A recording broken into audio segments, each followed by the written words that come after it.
Bonjour, bonsoir, peu importe à quelle époque ou à quel temps de la journée vous êtes, bienvenue dans le salon des exilés, sans l'image, mais avec les voix réconfortantes de mes mecs à côté de moi. Je vous présente à ma droite Félix Brassard. Bonsoir à tous, bonsoir Mick. Et à ma droite, plus encore... On veut pas ces jokes-là. Samuel Badass. Bonjour. Donc, bienvenue une fois de plus dans notre entrepôt, notre shed de la discussion idéologique, notre atelier des montages de la pensée. Donc, aujourd'hui, quelques sujets de discussion qu'on va traverser, des sujets d'actualité comme toujours. Notre but aujourd'hui n'est pas nécessairement de couvrir un sujet d'actualité, mais c'est plus d'ouvrir une discussion sur un sujet de fond qui va traverser tous ces événements-là dont on va parler, donc qui vont ponctuer l'émission. On va commencer tout d'abord avec l'attentat terroriste ou l'attaque à la camionnette de Toronto qui s'est déroulée récemment. Donc un jeune homme ou un homme de la vingtaine, trentaine a foncé dans la foule à Toronto, tel un kamikaze séparatiste contre les Torontois. Mais non, ce n'était pas pour la cause nationale du Québec. C'était plutôt, ça s'est révélé plutôt... Vous pouvez laisser Raymond Villeneuve tranquille, là, c'est pas lui qui a fait ça. Tu te rappelleras que Raymond Villeneuve, il y a quelques années, avait suggéré de faire exploser des camions-citernes à Toronto. Raymond Villeneuve étant un ancien felkiste. Eh bien non, il semblerait que nous devions biffer son nom de la liste des suspects. Alors, salut Raymond, on espère que tu vas bien. Non, parce que ce n'est pas exactement un droit politique ou un enjeu politique qui était qui a motivé cette action-là, mais plutôt une rage, un ressentiment, La haine. la haine. Et pour pas le dire exactement. Ben, c'est-à-dire, Puis finalement, c'est ça, je veux juste finir là, c'est que le jeune homme en question a publié sur Facebook un statut, un statut dans lequel il disait que la révolte était commencée, les Brads puis les Stacy, pas les Brads, les Tchads. Les Tchads, excusez-moi, allaient commencer à souffrir parce que jeune homme un peu malheureux et laid, il n'a pas eu accès aux belles femmes et tout ça, et a développé une rancœur envers les belles personnes qui se regroupent ensemble et qui ont le monopole de la sexualité et de l'acte sexuel. Messieurs, je vous laisse réfléchir un peu là-dessus et discuter sur ce sujet-là. Moi, je lance la balle à Félix. Bon, juste pour amener un petit complément à ce que tu viens de dire, en fait, cet événement-là qui en soi, bon, est assez tragique et bon. Je pense que là-dessus, personne va trop s'obstiner. Par contre, ça a fait en sorte que ça a mis en lumière un phénomène qui est en lui-même peu glorieux, mais qui est révélateur. Puis c'est le phénomène de ce qu'on a appelé les incels. Bon, avant, on savait pas trop ce que c'était. Moi, c'était la première fois que j'entendais ce terme-là quand il y a eu l'attentat en question. Incels, ça veut dire involuntary celibates, donc des célibataires involontaires. C'est donc une certaine idéologie qui semble s'être développée via des forums sur Internet comme 4chan ou comme d'autres. Et puis donc, c'est ça, c'est des jeunes hommes... malheureux en amour, incapables des gens qui sont vierges, disons-le carrément, mais qui ne parviennent pas à avoir de femmes dans leur vie, puis qui en ont développé une espèce de rage envers ce qu'ils appellent les normies, c'est-à-dire les gens normaux, les gens heureux, les gens qui ont une vie sexuelle active.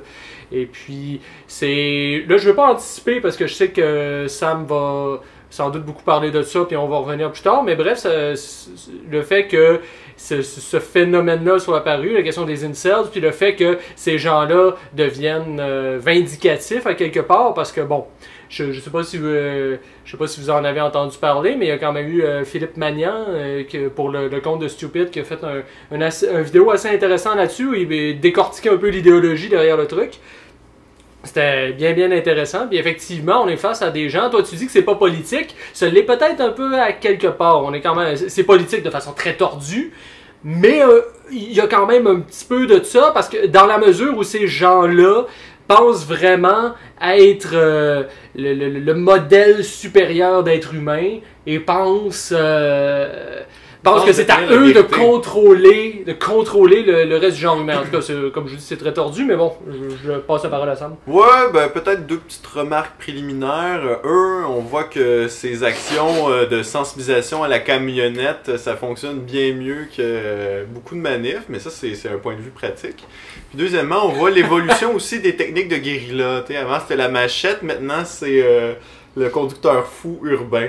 Fait que, comme il dit, c'est une forme de révolte, puis bon, le genre a été popularisé par certains amis coraniques, là, mais en tout cas, bref. Ouais, ben non. Ah, ben, ouais. en tout cas, on pourra toujours se dire, le gars se plaignait de pas pouvoir baiser. J'espère pour lui qu'il échappera pas du savon parce qu'il aimera pas plus ça. Là. Il aimerait pas plus le passage à l'acte que l'absence de...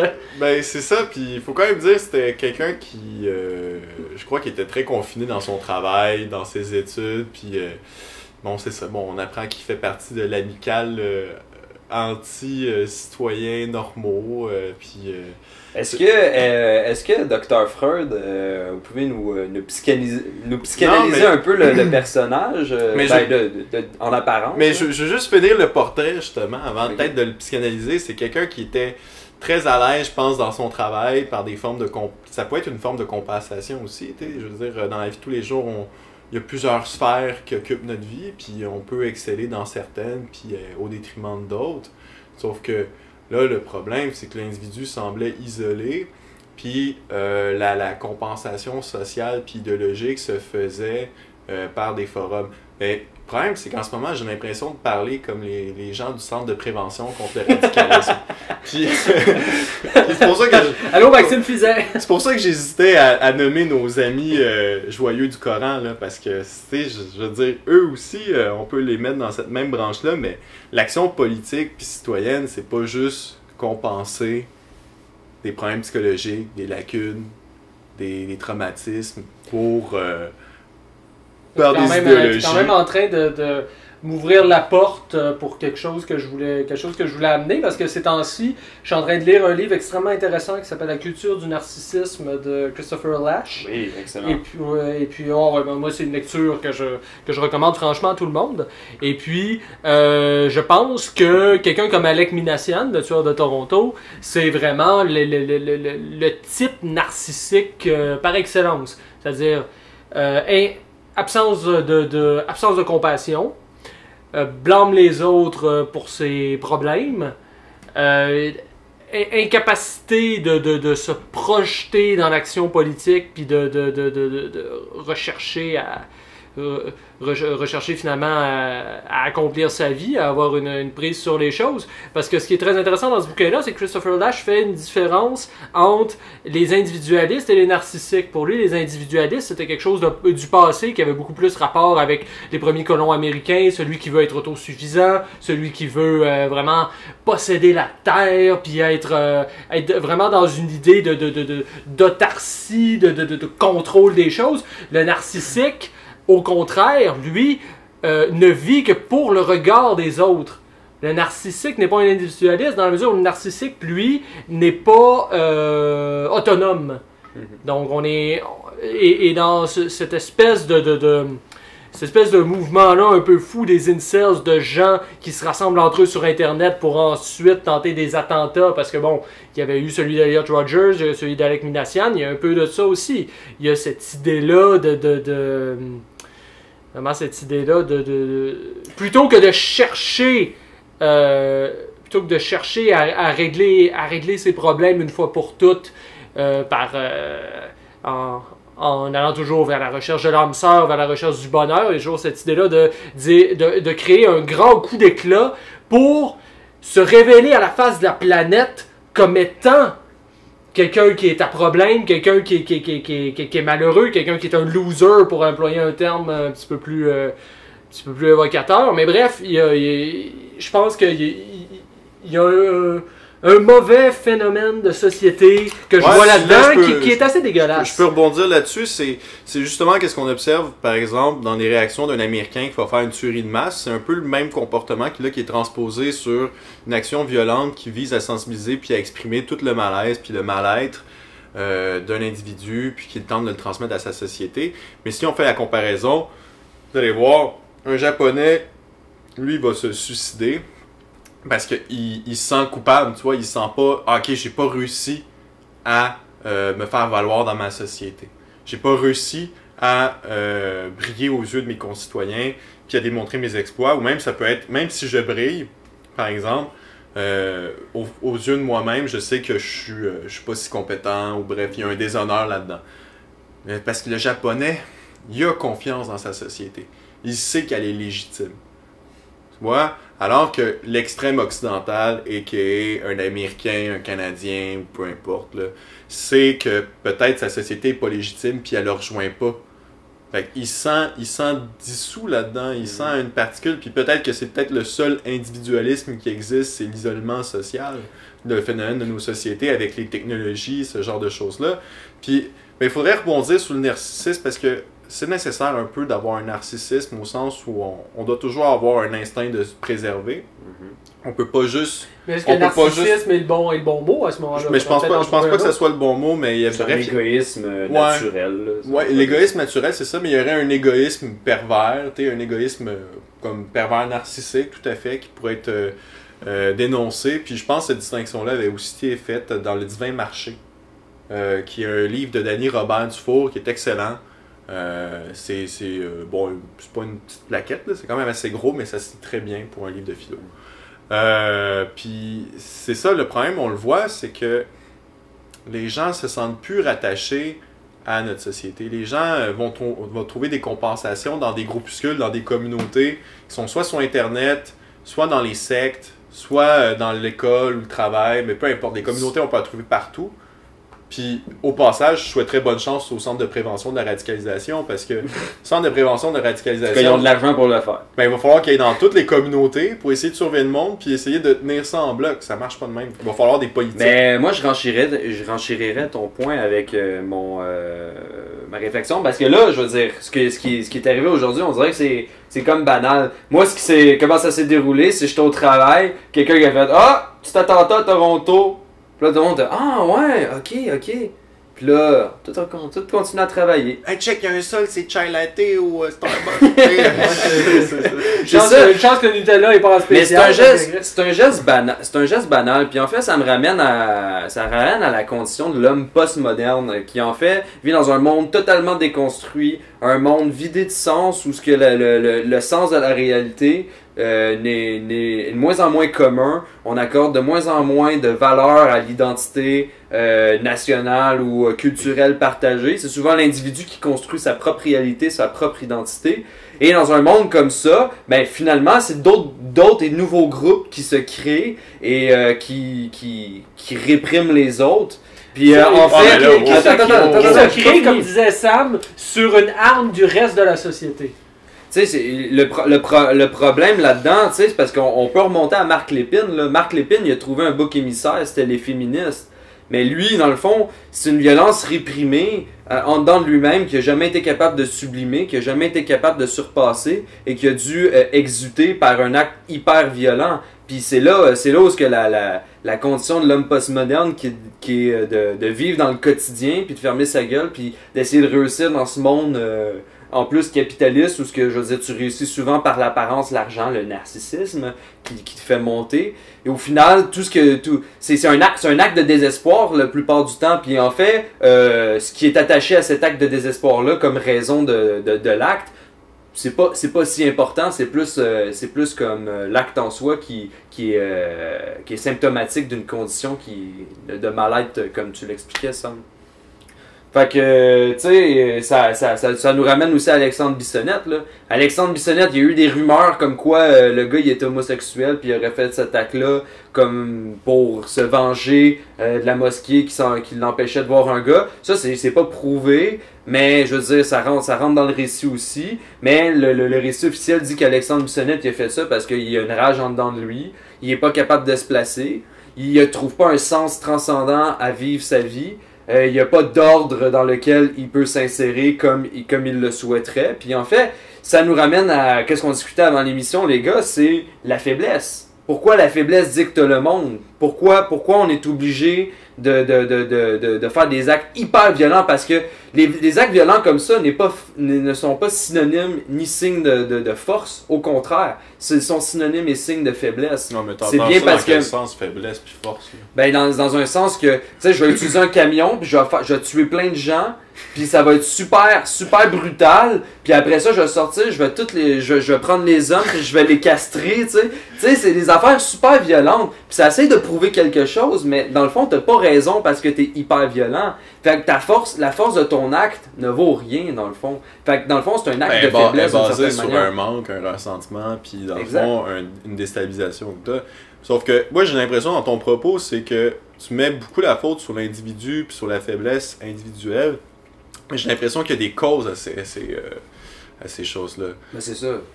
Tu sais, Bossuet disait Dieu déplore les hommes qui se plaignent des effets en chérissant les causes de ces effets même-là.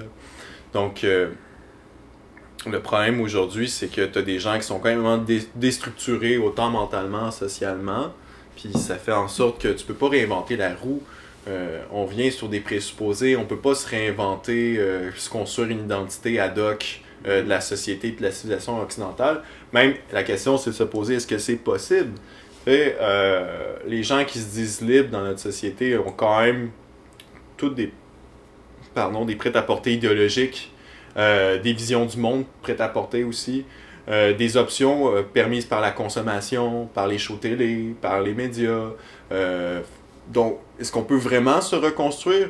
Peut-être qu'on assiste plutôt à une entreprise de déstructuration Non, collective. littéralement. Ouais. Puis peut-être que le mouvement souverainiste, indépendantiste, qui veut vraiment se former, qui veut s'incarner dans une nation, puis essayer d'atteindre un projet de société, de refondation d'une vie citoyenne, devrait s'inspirer des critiques de déconstruction, au sens où la déconstruction peut faire en sorte de mettre à mal les individus, les peuples, les courants, les valeurs qui permettent de tenir ensemble une société cohérente. Puis qu'est-ce qui arrive dans ces temps-là, c'est que ça laisse le champ libre à la récupération marchande du monde. T'sais, on le voit encore. Simon-Pierre Savard-Tremblay a sorti un livre là, tout récemment, mais c'est ça. Despotisme sans frontières. La financiarisation du monde fait en sorte que le mouvement du capital est tellement fort que toute résistance humaine ou tout principe humain, tôt ou tard, En va gros, être attaqué. c'est que ce qui cause toute cette souffrance-là, c'est que on évolue de plus en plus dans un monde où il n'existe plus rien en dehors de ce qui est matériel, en dehors de ce qui est strictement sensoriel, si j'ose dire. Il n'y a plus de valeurs transcendantes, il n'y a plus de grands principes. La philosophie postmoderne a fait en sorte que on a tous, à quelque part, intériorisé l'idée que tout est relatif dans la vie. Mais ça, c'est extrêmement dangereux, finir par penser comme ça. Si tu commences par dire que tout est relatif et que tout peut se justifier dans un certain contexte, ben, tu ouvres la porte à absolument toutes les infamies possibles et inimaginables.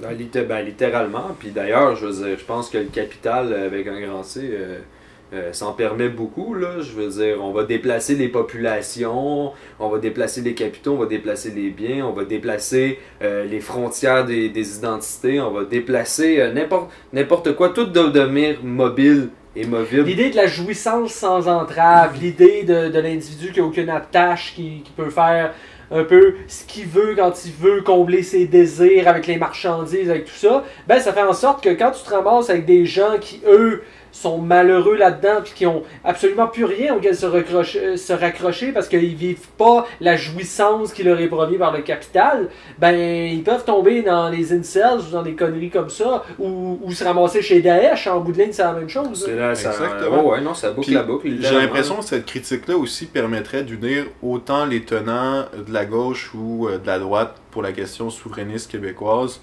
c'est-à-dire les gens qui étaient pour une charte, dans le fond, une restructuration dans le fond, avouée par l'État de principes fondamentaux, Ouais. tel le fait égalité homme-femme, blablabla. Puis en même temps, la gauche qui dit, arrêtez d'être dans l'identitaire qui va juste rejeter la haine sur les étrangers, puis arrêtez de vous définir là-dessus, puis voyez les valeurs transcendantes qui sont la liberté, l'autonomie du peuple, tout ça. Puis je crois que les deux vont ensemble. c'est que les gens de la droite, souvent, se sentent menacés dans leur identité parce que eux, dans leur vie de tous les jours, dans leur pratique quotidienne, reposent sur ces codes-là. Le fait que quand tu vas voir ton boulanger, tu fais des blagues sur Elvis Gratton, puis vous dites on va s'ouvrir un garage, puis que ça va bien, que vous pouvez communiquer, que vous partagez les mêmes référents, ça l'aide beaucoup à faire en sorte que la vie est plus, elle est plus vivable, elle est plus agréable à vivre.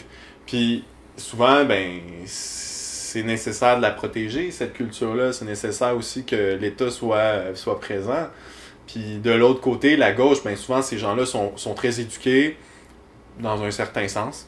Est-ce que ça veut vraiment dire quelque chose? Je veux dire, des morons à l'université, j'en ai connu. Là. Je veux dire, le fait d'être éduqué te rend pas intelligent, désolé. Là. Non, mais ça dénote aussi que tu as une certaine ouverture, tu es capable de t'intéresser à des choses qui sont en dehors de tes besoins primaires.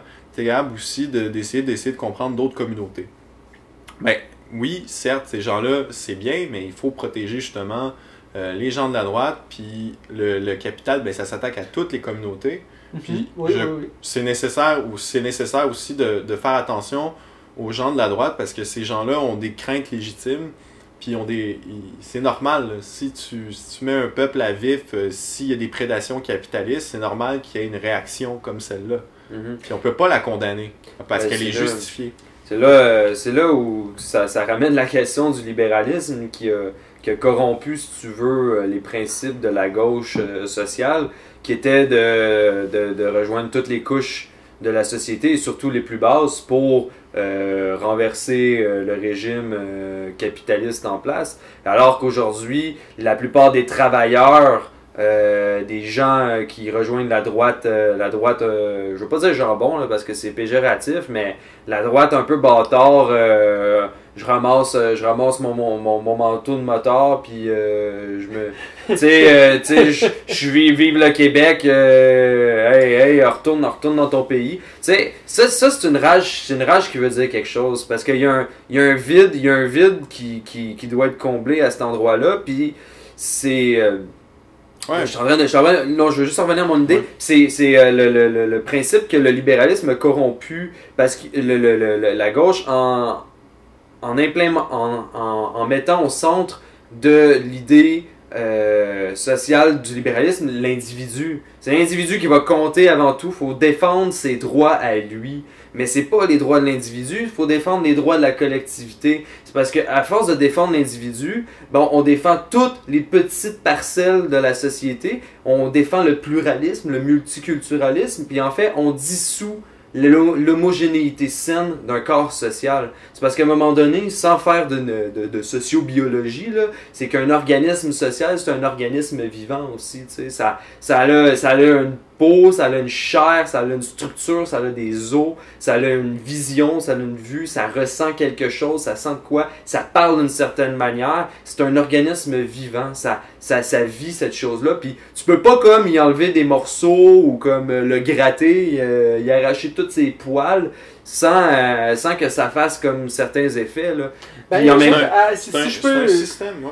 Non, mais je pense la métaphore que tu dis du corps social comme étant un corps vivant, bon, elle a quand même ses limites aussi. Je suis d'accord que le fait de trop miser juste sur les droits de l'individu puis d'oublier totalement la collectivité, évidemment que c'est mauvais, c'est de ça qu'on parle depuis tantôt.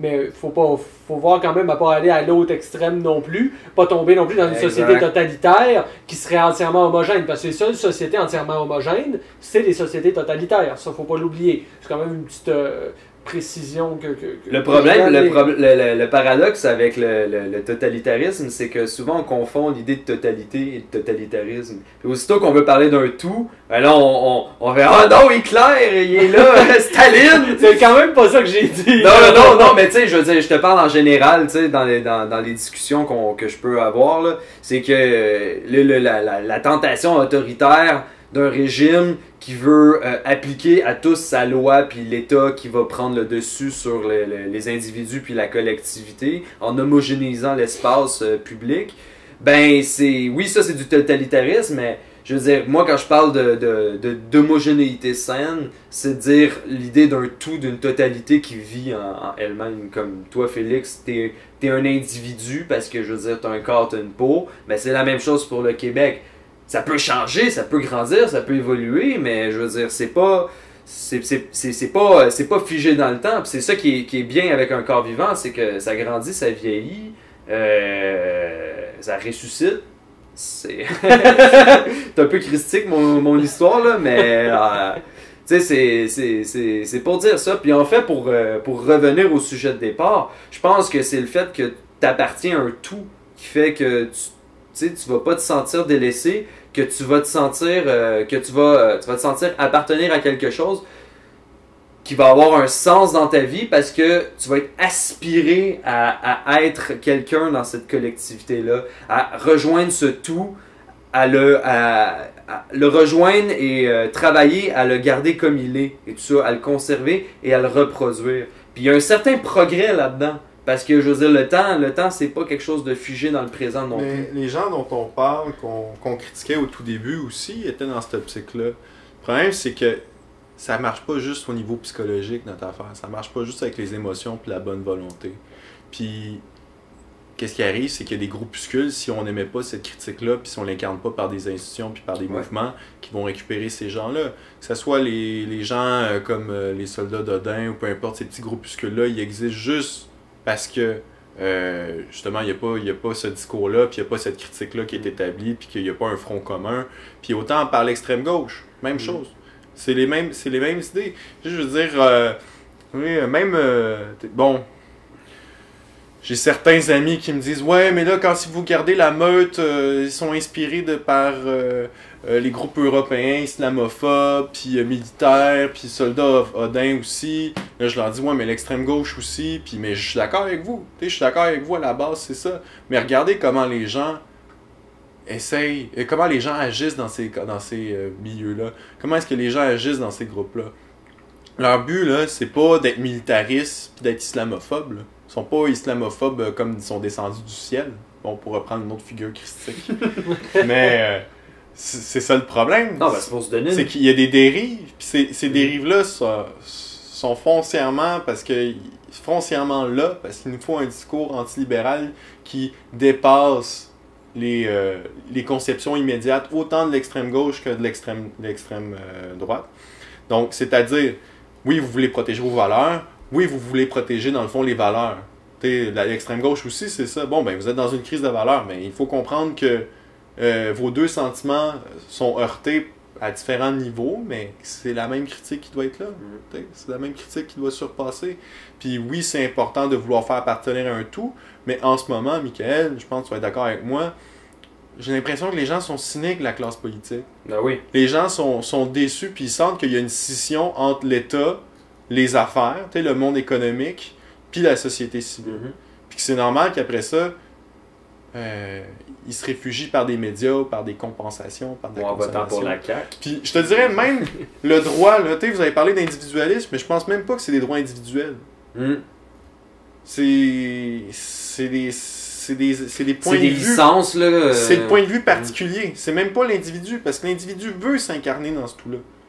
L'individu, c'est pas une parcelle, c'est pas parcellaire. Non, c'est ça, ouais. C'est ce qu'on voit d'ailleurs un peu dans la réaction générale qu'il y a eu à cet attentat-là. Parce que, à ma connaissance, du moins, il n'y a pas grand monde qui a tenu les propos qu'on tient en ce moment. Il n'y a pas grand monde qui a vu justement l'influence d'une dérive libérale dans ce qui s'est passé à Toronto. La plupart des gens ont dit « Ah ben c'est simple, c'est un attentat misogyne ». C'est-à-dire toujours de mettre en opposition des catégories comme ça.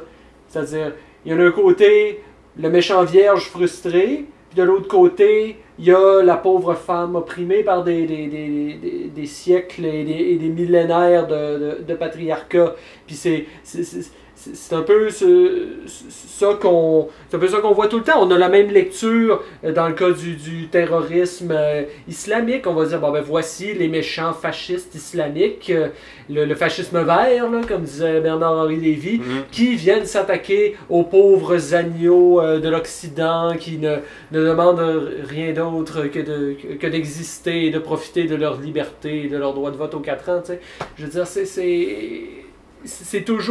on est toujours dans l'optique d'opposer des groupes comme ça, comme tu disais, l'espèce de vision d'une particularité, tout ça, plutôt que de chercher à voir vraiment c'est quoi les grands mouvements de pensée dans lesquels on baigne tous.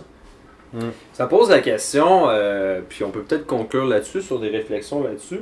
Tu sais, ça pose la question, ok, ben, tu sais, pour des personnes comme nous qui sommes conscientes de ça, qui essaient de s'investir dans le milieu militant qui est misérable d'ailleurs, qui est compliqué, qui vole pas très, vole pas très haut dans ce milieu-là. Tu sais, qu'est-ce qu'on fait pour travailler à lutter contre ce système-là qui dans le fond crée cette situation-là dans laquelle dans le fond on est juste des poules qui se battent pour la même graine, là, tu sais. Au final, là, tu sais, ça peut être diversement interprété, ça, des poules qui se battent pour la même graine, mais en tout cas, bon, on retombera pas dans les Stacy, puis les Chad, là, on retombera pas là-dedans. Ouais, c'est le milieu militant. Ça va pas très haut, mais ça vole très bas. Mais c'est ça, quelle réflexion on peut faire, tu sais... Pourquoi ce jeune homme est faible? On a évoqué quelques pistes de solutions. Quel discours qui permettrait de restructurer l'Occident, notre société, notre civilisation, sans tomber ni dans la réaction, dans le sens plus de gauche du terme, constructif, ni dans le progrès bien pensant, complètement aberrant, puis loin, l'utopisme, puis loin aussi des réalités populaires, sans être déconnecté de la société. Donc il y aurait ça, il y aurait quoi d'autre? Toi, Félix? Quoi d'autre? L'influence des technologies sur notre société aussi.